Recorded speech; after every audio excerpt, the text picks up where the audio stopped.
اللہ الرحمن الرحیم نحمدہ ونصلی علی رسولہ الکریم۔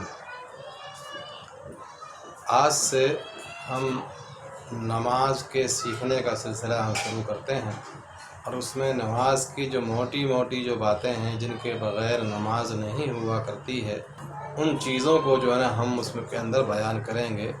چونکہ ہم میں سے بہت سارے لوگ شروع میں چونکہ ان کے لیے ایسا ماحول نہیں ملا جس کی وجہ سے وہ نماز کو نہیں سیکھ سکے، تو اس لیے چونکہ نماز کا پڑھنا فرض ہے اور ہر ایک عاقل بالغ مسلمان پر اس کا ادا کرنا ضروری ہے، اس لیے ہم کو کوشش کرنا چاہیے کہ ہم اپنی نماز کو سیکھیں اور اس کے جو مسائل ہیں موٹے موٹے ان کو ہم سمجھیں کہ کن چیزوں کی وجہ سے نماز ہوتی ہے اور کن چیزوں کی وجہ سے نماز نہیں ہوتی، یعنی کن کا کرنا نماز کے اندر ضروری ہے اور کن کے نہ کرنے سے نماز فاسد ہو جاتی ہے یا نماز جو ہے نا وہ باطل ہو جاتی ہے۔ ان چیزوں کو جاننا ہمارے لیے ضروری ہے۔ تو سب سے پہلے ہم گفتگو کرتے ہیں کہ نماز کے اندر جو چیزیں ضروری ہیں وہ دو قسم کی ہیں، ایک ہے شرائط نماز اور دوسرے ہیں فرائض نماز۔ شرائط کا مطلب ہے کہ جو نماز پڑھنے سے پہلے جن چیزوں کا ہونا ضروری ہوا کرتا ہے ان کو ہم شرائط نماز بولتے ہیں، اور جو شرائط نماز ہیں وہ 7 ہیں، ویسے تو 8 ہیں لیکن تکبیر تحریمہ کو چونکہ فرائض میں شمار کیا جاتا ہے نا، اس وجہ سے ہم اس کو یہاں پر 7 ہی اس میں شمار کریں گے۔ نمبر 1 بدن کا پاک ہونا، نمبر 2 کپڑوں کا پاک ہونا، نمبر 3 جگہ کا پاک ہونا، نمبر 4 سطر کا چھپانا، نمبر 5 وقت کا ہونا، اور نمبر 6 قبلے کی طرف رخ کرنا، اور نمبر 7 نیت کرنا۔ یہ 7 جو ہے نا شرائط کہلاتے ہیں جو نماز سے پہلے ضروری ہے۔ اگر شرط میں سے کوئی چیز نہیں پائی جائے گی تو پھر اس کی نماز نہیں ہوگی۔ یعنی تو پہلا کیا ہے؟ پہلا ہے بدن کا پاک ہونا، دوسرا ہے کپڑوں کا پاک ہونا، تیسرا ہے جگہ کا پاک ہونا، چوتھا ہے سطر کا چھپانا، اور 5واں ہے وقت کا ہونا، چھٹا ہے قبلے کی طرف رخ کرنا، اور 7واں ہے نیت کرنا۔ ان کی وضاحت یہ ہے کہ سب سے پہلے ہم یہ دیکھیں گے کہ ہمارا بدن پاک ہے یا نہیں۔ اگر ناپاک ہے، اور ناپاکی جو ہے نا وہ 2 طریقے کے ہوا کرتی ہے، ایک کو بولتے ہیں حقیقی اور ایک کو بولتے ہیں حکمی۔ تو نجاست حقیقیہ اور ایک نجاست حکمیہ۔ نجاست حقیقیہ جیسے کہ پیشاب پاخانہ وغیرہ ہے، یہ اگر لگ جاتا ہے تو اس کے بدن سے اس کا صاف ہونا ضروری ہے، نماز اس کی نہیں ہوگی۔ اگر وہ گاڑھی نجاست ہے تو 3.5 ماشے تک معاف ہے، اور اگر وہ سیال ہے، اگر وہ غلیظہ ہے، غلیظہ کی 2 قسمیں ہیں، ایک یہ کہ وہ گویا کہ سوکھے درجے میں ہو اور گاڑھی ہو تو وہ 3.5 ماشا، اور اگر جو ہے نا وہ سیال ہے تو پھر جو ہے نا جو 1 روپیہ کے برابر جو ہتھیلی ہے، اس ہتھیلی کے اندر جو بیچ کے اندر ہوتا ہے یہ اتنا گڈھا، وہ تقریباً 1 روپیہ کے برابر اس کو کہا جائے، اتنا پھیلاؤ اگر ہوتا ہے تو اتنی حد تک جو ہے نا وہ نجاست غلیظہ جو ہے نا وہ معاف ہے۔ اگر وہ نجاست خفیفہ ہے تو پھر وہ بدن کا 1/4 حصہ یا کپڑے کا 1/4 حصے تک جو ہے نا وہ معاف ہے، اس سے اگر زائد ہو جائے گا تو وہ معاف نہیں ہوگا۔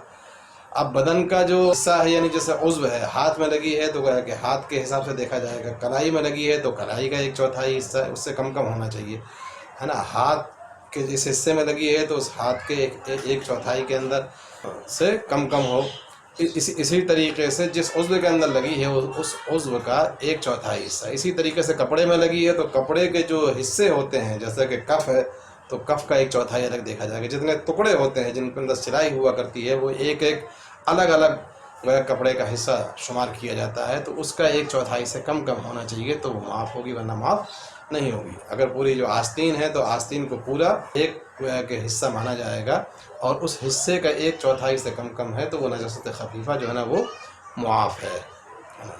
اور باقی جو ہے نا اگر سے زائد ہو جاتی ہے یا 1/4 یا اس سے زائد ہو جاتی ہے تو پھر معاف نہیں ہوگی۔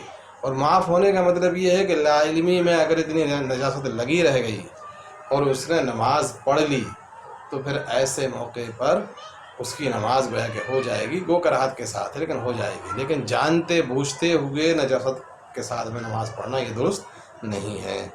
تو یہ تو ہیں بدن کے سلسلے میں۔ اب دوسری ہوتی ہے نجاست، یہ تو تھی نجاست حقیقیہ، دوسری ہوتی ہے نجاست حکمیہ۔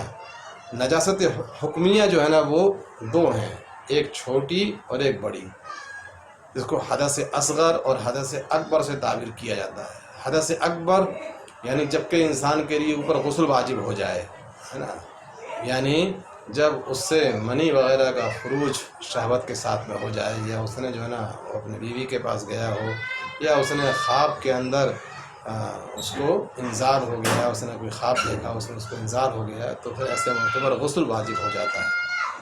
تو جب غسل واجب ہوگا تو پھر غسل سے پاکی کیسے ہوگی؟ اس کے اندر 3 فرض اہم ہیں۔ نمبر 1 یہ کلی کرنا، نمبر 2 ناک میں پانی ڈالنا، اور نمبر 3 سارے بدن پر پانی کا بہانا۔ یہ 3 فرض ہیں۔ اگر روزہ نہ ہو تو پھر ایسے موقع پر غرارے کے ساتھ میں اس کو کلی کرنا چاہیے، اسی طریقے سے ناک کے پاسے تک پانی کو پہنچایا جائے، اس میں سانس کے سہارے سے اس کو سوکھا جائے، کہ تاکہ پورے اس کے جو نرم حصہ ہے ناک کا وہاں تک جو ہے نا گویا کہ پانی سے پہنچ جائے۔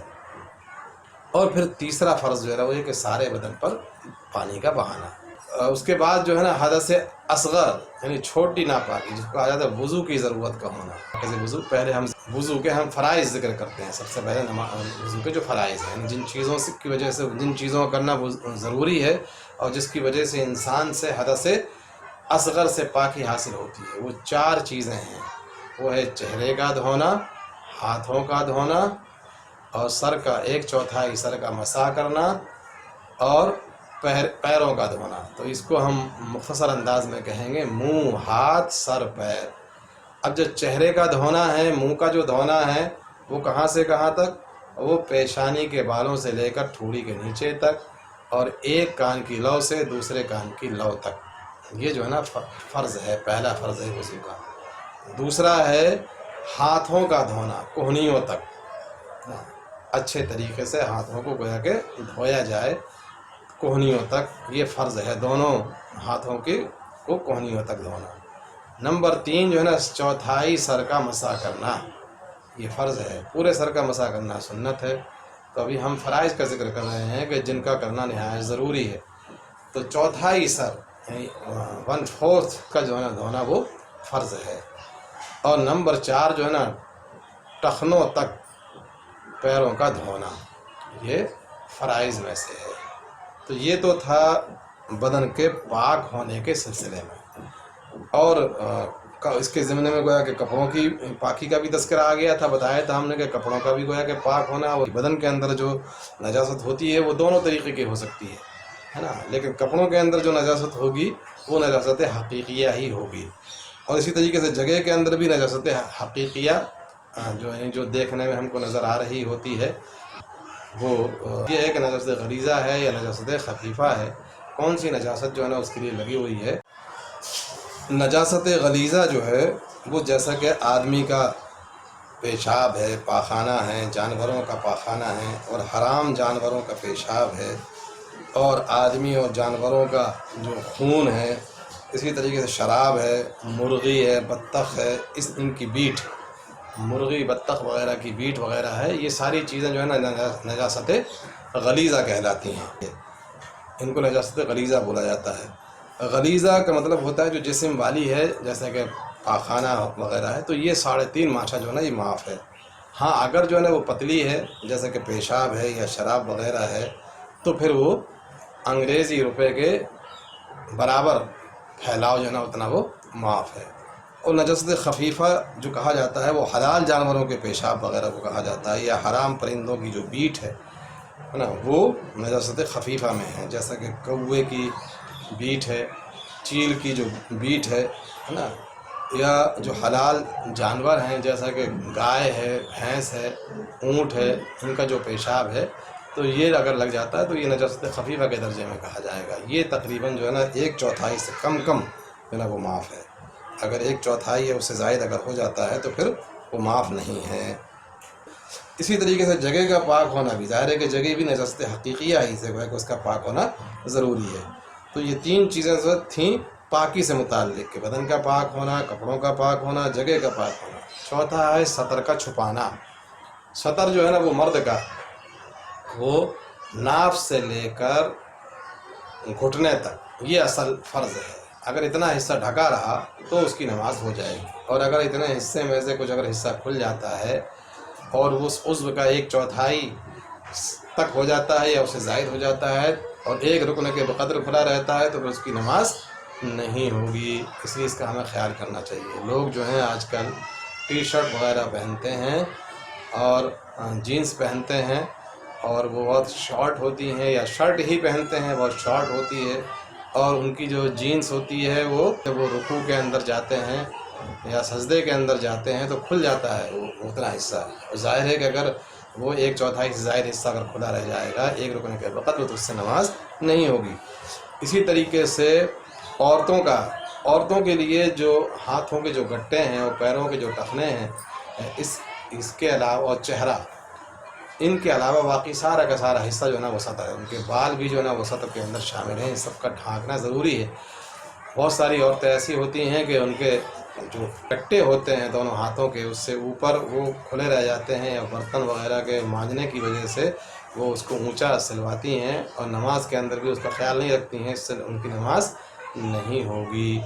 اس لیے ان کو چاہیے کہ وہ بٹن والے اپنے کف کے ساتھ میں جو ہے نا اس کو سلوائیں، تاکہ نماز کی حالت کے اندر اس کو وہ نیچے کر لیں اور نماز کے بغیر اس کو جو ہے نا وہ چڑھا لیں، اپنے برتن وغیرہ کی یا گھر کی جو صفائی کرنا ہے اس سلسلے میں اس کو انجام دیں۔ اسی طریقے سے بالوں کا ڈھانکنا بھی ضروری ہے، اور دوپٹہ جو ہے نا ایسا ہونا چاہیے کہ جس سے کہ بال نظر نہ آئیں، اس انداز کا دوپٹہ ہو۔ سارے بال جو ہے نا وہ بالکل ڈھکے ہوئے ہونا چاہیے۔ اگر بالوں کا بھی 1/4 حصہ اگر کھلا رہ جاتا ہے تو اس سے بھی گویا کہ نماز نہیں ہوگی۔ تو یہ چوتھی شرط تھی۔ 5ویں شرط تھی کہ نماز کا وقت بھی ہونا چاہیے۔ اگر نماز کا وقت نہیں ہوا ہے، کوئی بغیر نماز کے وقت کے اس کو پڑھ لے گا، پہلے پڑھ لے یا وقت کے گزر جانے کے بعد پڑھے گا، تو پھر وہ نماز اس کی نہیں ہوگی، چونکہ وقت کے بعد میں جو نماز پڑھی جائے گی وہ ادا نہیں ہوگی، قضا ہوگی۔ وقت گزر جانے کے بعد جو نماز پڑھی جاتی ہے وہ ادا نہیں ہوتی، قضا ہوتی ہے۔